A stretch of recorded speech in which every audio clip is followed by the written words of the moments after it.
Hello and welcome to Create the Flow.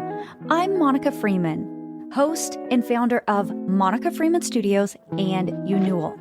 I am here to guide you in aligning with your soul's purpose, trusting your inner voice, and building a life that you truly love. You were born with a purpose, and your intuition already knows the way.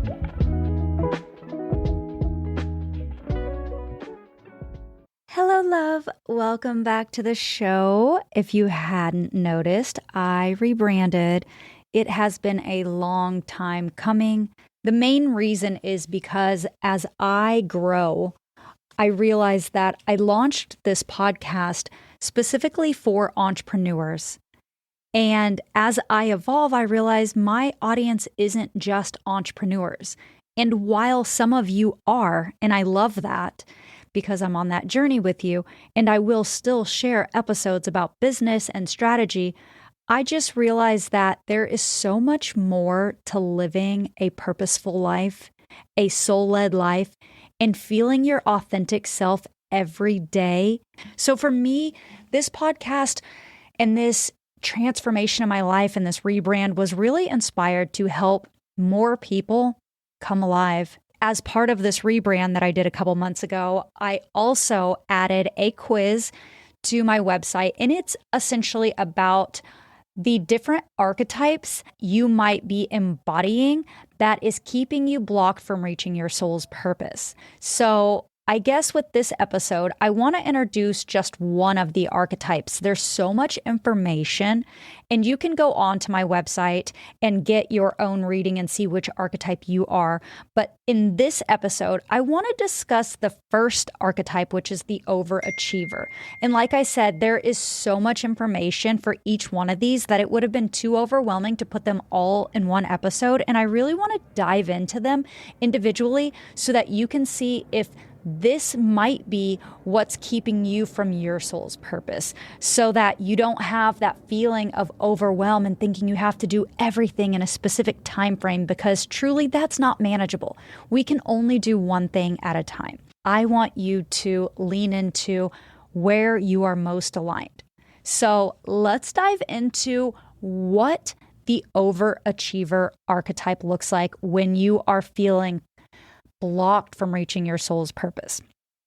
Now, this specific archetype suffers from feeling pressured to live up to their potential. So you are probably somebody who's constantly in motion. You're go, go, go, go, go, and you're probably overcommitting. You're saying yes to everything, even when you don't want to. And because of that, that constant momentum and that constant yes mode is creating a sense of chronic stress that keeps you in either fight or flight. And I've discussed both of these on the podcast before. And you probably know intuitively if you are in this phase right now. And there are so many reasons why you might fall into the overachiever archetype, but the primary cause, so the root cause, is a core wound that stems from you believing that you're only worthy if you're performing.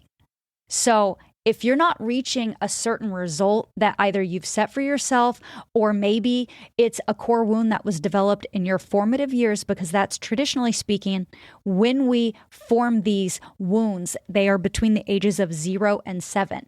Though they can occur anytime throughout our lives, and we will obviously develop these limiting beliefs throughout our lives, it typically happens between 0 and 7. So maybe when you were young, you had a parent who was putting a lot of pressure on you to be something. Or maybe you thought you would be liked if you did all the things and you showed up and you performed all the time. And that block has occurred, and you've either suppressed it or you have just totally disregarded it, which in a way is suppressing. But when I say disregard, I mean maybe you don't even know that you're carrying that heavy weight. Let's say like a 20-pound or maybe even a 50-pound weight that you're carrying every single day. And it's because you never feel like anything you do is ever good enough. And the reason why is because you always feel like there's more to do, because you have to constantly be performing, constantly be showing up when you don't need to be. Because the truth is, you can only do one thing at a time. And that is what we have to uncover. So in order to really remove this block so that you can get to the other side and unblock this so you can reach your soul's purpose, we have to dive deeper and understand your chakras. So if you're not familiar, the body is full of chakras. There are 7 specifically that go down basically in alignment your spine. So they're just like from the crown of your head to your coccyx. And they are where we hold our life force, our energy flow. And when they're in harmony, everything is flowing. It just moves effortlessly. But when they're blocked, we feel tension, we feel struggle, we feel a disconnect from our soul. So we want to unblock the flow of energy. And if you are carrying around this core wound of being an overachiever, then you have blocked the energy flow from your root chakra and your solar plexus.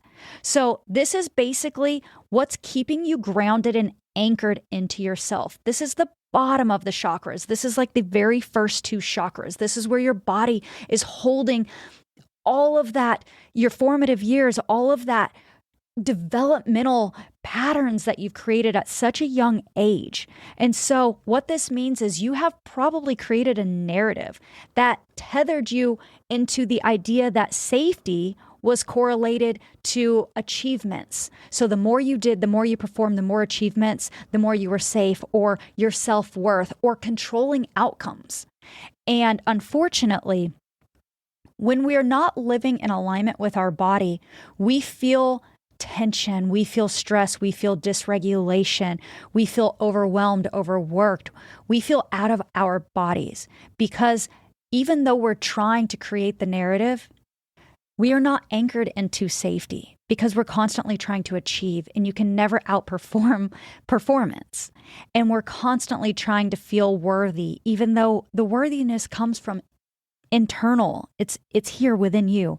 And we're constantly trying to control outcomes when we can't control life. Life is happening. It's always happening. And to unblock your blockages, to really heal these core wounds, to open up these chakras so that your body feels safe again, you have to regulate your nervous system. Nervous system dysregulation is honestly the answer to everything. Because when your body is not in harmony, it is dysregulated. It is disconnected from your soul. So you're never going to have full clarity. You're never going to feel at peace. You're never going to feel safe if you are dysregulated because you're not in alignment with your soul. Your soul wants to feel safe. It wants to feel home. And it's asking you to listen to it so that it can guide you.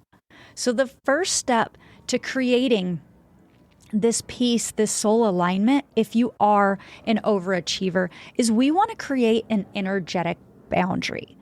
And I will say this, creating boundaries just in general, if you're not familiar, even though they are the absolute necessary thing to protect your peace, they can feel super challenging. It's scary because when you start saying no to things and you build walls to protect your peace so that you can restore and renew your body and you create this sacred space for yourself, people don't understand. Because as a whole, as society, we just overstep. We do what we want. We're always thinking about ourselves, about number one. We're not thinking about how we are affecting other people. And when you let people affect your space, that is where these blockages occur. This is where you're overachieving. You're trying to perform for other people. You're trying to perform for yourself. You're creating, again, this narrative. And we need to create a boundary around your energy. Think of your body as an entire energetic force. Every single one of us has an aura around us. And that aura is energy. And it can be affected by everything we surround ourselves with. That's why our environment is so crucial, because we become part of the environment, because every single thing in the world on this planet is energy. We are all frequency, just vibrating at different speeds. And so if you are surrounding yourself with low vibe things, that is draining you. That is sucking the life out of you. That is not protecting your energetic boundary. So you want to create a very sacred space to essentially decondition or unlearn patterns. And when I say unlearn patterns, I mean, you know, these habits that you have created that are embedded in you, they're probably decades old, things you've been doing for so long you don't even know, but they don't serve you anymore. Think about patterns in this capacity. Think about if you were walking, let's say you have a dog, and you walk a grass path every single day for a mile. And on this grass path, it's beautiful and luscious greens and trees, and it's just so perfect. And you take the same route every day. It's day 1, day 2. Now we're on 10, 100. Now we're like 4 years in. We've been taking the same path every day. That little path no longer is green and luscious. It's become like dirt. You have killed all the grass from the path you've walked every single day with your dog. And now it is wilted and there is foot imprints. So now you can see a trail through the grass. Well, that's what happens in your neural pathways of your brain when you create patterns. You create basically neural linking. So you have thought patterns that happen. And the more you stick with those same thought patterns every single day, it becomes conditioning. It becomes your habits, your non-negotiables, essentially. It just becomes your go-to mechanism because that is what feels safe, because that's what it knows. But now imagine that you decide, I've been walking this path for 4 years and I don't feel like taking this trail today. I'm going to take a different path. So you take a different path and you start walking that way every day, every day, every day. And then 4 years into that, you've created a new trail with wilted grass and a dirt road, and it's your new path.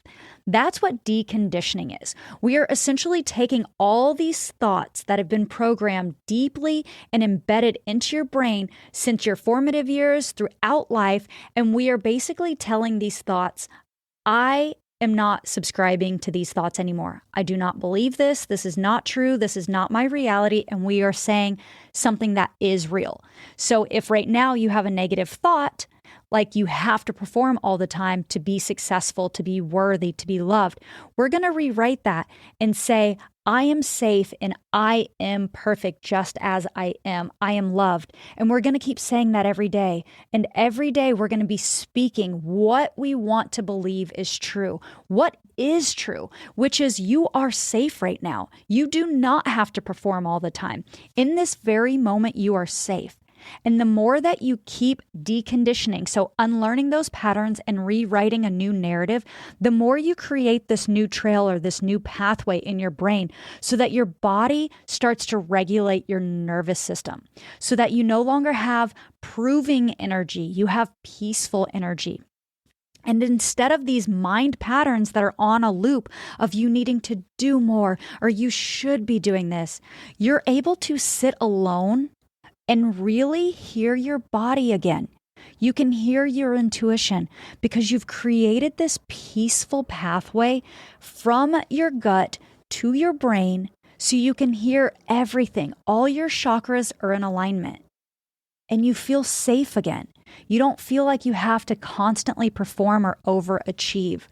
And when you are just getting started, it's really hard to sit in stillness because you're afraid to hear what you have to say. And sometimes everything doesn't come out all at once. It took me a little while to understand why some people journaled and got like therapy out of it. And they had these emotional releases and they were swearing that journaling is the way, because I would journal and nothing was really flowing. I was writing what I thought, but it wasn't really coming up and out of my body as a release. And then I realized it's because I was trying to control what I was writing. My mind was literally trying to tell me how I wanted to feel because my mind was operating from its egoic self. And instead of just like feeling how I felt and writing down my truth on paper, I wasn't able to release the emotions that were deeply suppressed and stored inside of me to do this deconditioning. So I started asking myself journal prompts, and I'm going to give you a few right now if you are an overachiever for you to start with. And then this might lead you into really opening up and being vulnerable with yourself and being compassionate and knowing that everything is okay. What you're feeling is okay.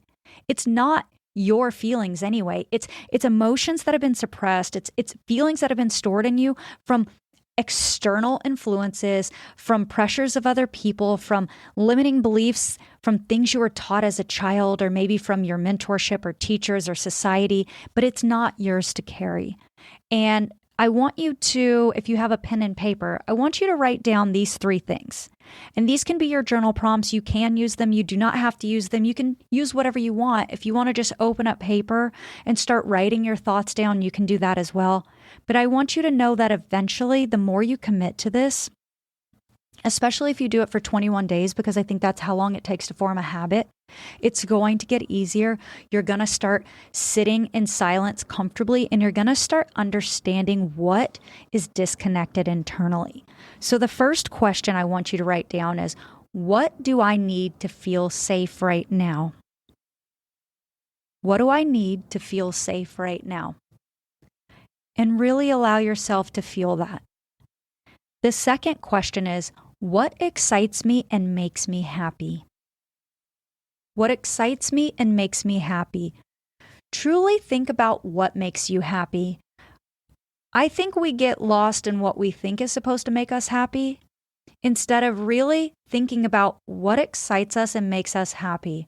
And I don't want to spend too much time diving into this, but I will say that switching and really knowing that my soul wants to move fully into renewal and that I had to do this rebrand from my soul is what excited me and made me happy. So that's just an example of what could excite you and make you happy. Maybe it does have to do with your career. Maybe it has to do with your kids, or maybe it has to do with your spouse, or maybe it has to do with your passion projects or body image. Think about the things that excite you, the places you want to go.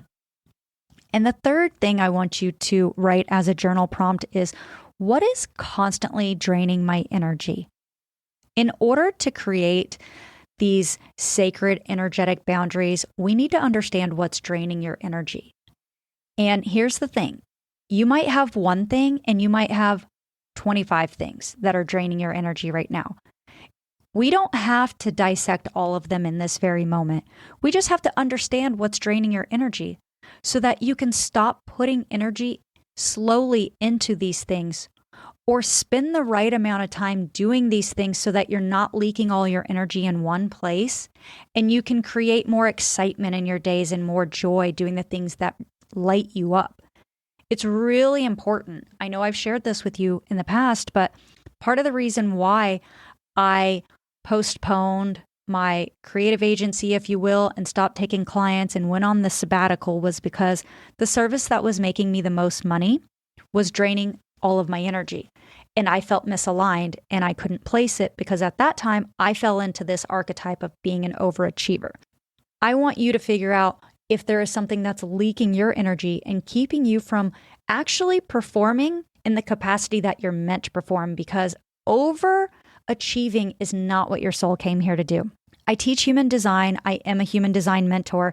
And when I got certified, I remember thinking, I can't wait to help all of my friends who need this right now, because so many people think they're supposed to do this or don't understand why they operate like that. And for myself specifically, it was really challenging because I'm a Gemini. So that's already dual personalities. But then I'm a manifesting generator. So that's 2 more personalities. So we're talking about like quadruple personalities over here. So I, for a long time, did not understand why I operated the way I do. And that is why I came into this realization that we have to get to the core of what's going on internally with us. We have to understand our archetypes. We have to understand our soul's purpose in order to reach the goals that we want, in order to allow our soul to speak to us. So going back to those 3 journal prompts, or anything that you're journaling on, I want you to know that if you're asking yourself questions, specific yes and no, or like close-ended questions, there is no right answer. You don't have to really analyze your thoughts. You don't have to search for the quote unquote perfect response. Whatever naturally comes up in that moment is your truth in that moment. And that's all you have to know. You do not have to judge it. Look at it from a neutral lens. It does not mean anything more than words on paper that we want to remove. They do not describe you. They do not tell who you are. It's not your personality. It's not you. It's just a limiting belief that's been suppressed. If you have a very hard time journaling and you're not really getting any breakthroughs, you might try sitting either in silence, which can be super uncomfortable for a while, in nature and getting out, a journal. Or I like sound meditations that are like either nature sounds or just maybe yoga or even sound bath, anything that's like not a guided meditation. So you're not distracted with outside noise, but you just hear like soothing music when you're journaling. This might help you release that inner dialogue that's going on so that you can express your truth. Eventually, your emotions are going to come out the more you do this, and your soul will reveal what's happening internally. So I know this episode is probably longer than I anticipated it being, and I don't want to overwhelm you with all the stuff to do, but I want you to know that in order to understand your truth and really get to the core of your limiting beliefs, you have to understand what's happening inside of you. And you have to stop judging yourself and thinking that this is your personality and that this is permanent and that you are this narrative that you've created. You're not a role, you're not an identity, you're not a label. You're literally a soul and a human body having a human experience. And this awakening that we're trying to create to break through this archetype of being an overachiever can be an initiation, or this can also just be a gestation period for rebirth. Whatever happens is going to happen, and change can feel very scary. Nobody likes change, but think about the path, the trail that we talked about. In order to change your reality, you have to walk a different path. And even if that feels scary at first, it's only going to feel that way for a mere moment in time because you're building safety. You're building peace again. And that feeling of peace is unmatched. I don't think anything in the world feels as good as peace does. And in this present moment, you're exactly where you are meant to be. All you have to do is be present and hear what your body wants you to hear, and tune into that broadcast, tune into that channel, and start following that trail. If you do want to know which archetype you are and you have not taken my quiz, I have linked it in the show notes for you. Thank you so much for tuning into this episode, and thank you for supporting the rebrand. I love all of you so much. I will see you on the next episode. Thank you so much for tuning in to today's episode. If you'd like more information, you can follow along on Instagram at Create the Flow Podcast, or find me personally at Monica Freeman. And if you enjoyed this episode, please be sure to leave a review and share it with a friend.